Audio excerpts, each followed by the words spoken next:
So being interviewed for a possible position or just to see if you and a potential client could be a good fix, you're gonna get interviewed at some point, whether that be just being asked a couple of the things that you have worked on, who are some clients in the past, do you have any recommendations, do you have a portfolio reel. There will always be some form of questions that come up that you're gonna have to answer just like any other job. And with that today, I decided to look up some video editor questions to see what are some questions that some people do ask video editors, and I'm gonna answer them just because I actually have never like fully in depth been asked multiple different questions, because usually it's always the same stuff, you know, who have I worked with, what do I know, what do I use, turnarounds. But I found this page on breezy.hr and they have some video editor interview questions, so let's go ahead and answer them. And if you're a video editor yourself, answer these questions and see what you would say. So the first question they ask is, what does your portfolio highlight? To be honest, I don't technically even have a like reel to show, even though I know I probably should at this point. I don't know, it's just the best way I like to describe my editing is clean cut, you know, like everyone has a different style. Some people like to do like meme videos. Mine is way more clean. Like I like making educational, professional sounding videos. I don't know, it's just something I've always been driven to, is that kind of a genre. So I think that's what my highlight would highlight. How do you know when you've aced a project?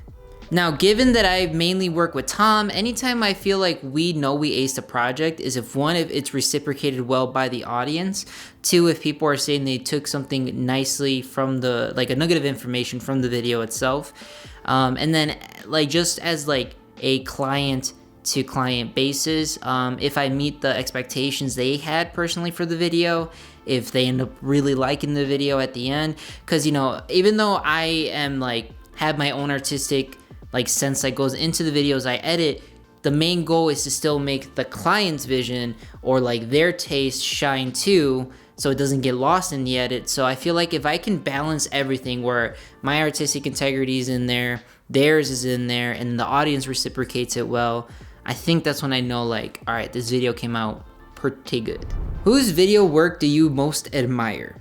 I'm actually not too sure. I mean, there's people that I like to watch a lot, you know, like I admire the production quality of like MKBHD on his tech videos. I also really admire like Matt Diavella, because Matt Diavella makes, you know, productivity and lifestyle videos, but I like the clean cut way he presents stuff as well, because that you know, speaks to me at an artistic level as well. How do you stay up to date on current tech and trends? Actually, because of the sphere that I'm in, I mean, I keep myself up to date with a lot of stuff. I personally love watching tech videos and I make them myself, and you know, it's because I love technology. So keeping up with tech in that aspect is just a hobby on its own.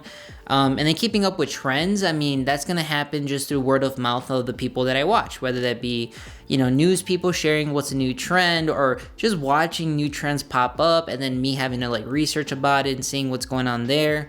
Yeah, I think just naturally being in the YouTube sphere, I just pick up things as they come, because again, I've done this for so long.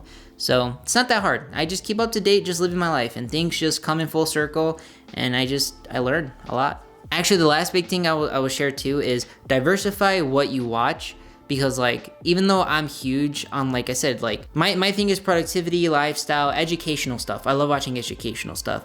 But I watch people like MKBHD for tech, Matt Diavella for productivity and lifestyle. I learned from Ramit Sethi, another financial guy. But then I also watch like, I don't know, ghost videos, because I like to see what the ghost community does. And then I also watch like house flipping stuff or like house decorations and stuff. Like my interests diversify so much, and I think that's another way I keep up to date. So diversify your pool. That'll come in handy. Do you have any side projects you'd like to mention? My YouTube channel itself is a side project, so just this. Who would be your dream client? All right, okay. I love Disney, I love Pixar, I love animation. I've been a big fan of that since I was a kid, still is now. You guys can see some of it in my background. But even though I would genuinely love to work with Disney and Pixar on something one day, and that is a dream of mine, of course, I wouldn't say that's like the final goal. I think a dream client is more like a dream project, and I just dream of being a part of projects that involve animation and then having it be on a bigger sphere than YouTube. Not because I don't like YouTube, I love it, because I've done this for a long time, but it's more to diversify myself, and so people can see the different things that either I have contributed in or I can contribute in.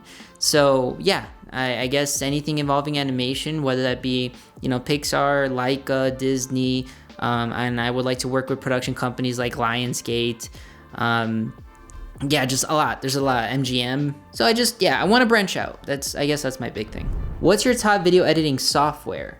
Well, considering that I use Premiere and After Effects and all that stuff, I mean, look, it's good. It has a lot of headaches along with it, but I'm sure there's going to be a lot of softwares that do the same thing. But I would say the top ones right now are definitely DaVinci, Premiere, Final Cut, and Avid. So any one of those four, very good to learn. What's the biggest technical challenge you've ever faced, and how did you overcome it?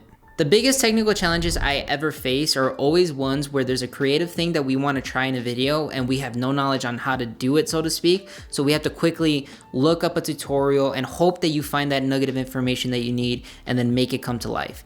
Anytime we have those challenges, you know, I try not to shy away from it. None of us do. And, you know, for the most part, the videos become better because of it. So if there's ever a time that you are stumped yourself, just learn. Like, don't ever not want to learn, because learning is going to take you so much further than just being complacent and thinking you know exactly what you should know already. Always strive to learn. Biggest tip I can give.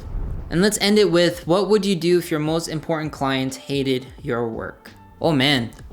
So if let's use Pixar. If Pixar hated my work and they didn't think I was worthy to work with them, honestly, I think what I would do, because I've done this in the past, but not to the scale of Pixar, but I would ask people like, all right, well, if I'm not meeting up to your standards, what are your standards? What can I learn to eventually meet your standards?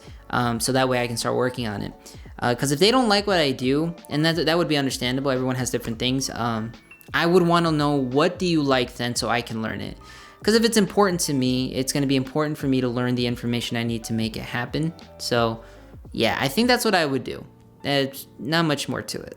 All right, for now, that's going to be it. So thank you guys for watching this video. Like I said, if you're a video editor, heck, even answer the questions down below in the comment section. That'd be nice to read more and learn about you guys.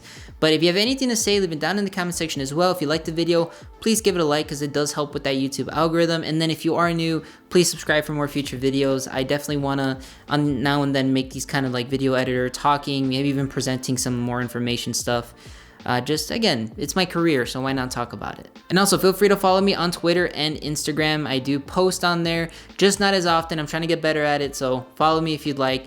But above all, guys, stay safe, stay clean, make good decisions, and I'll see you guys in the next video.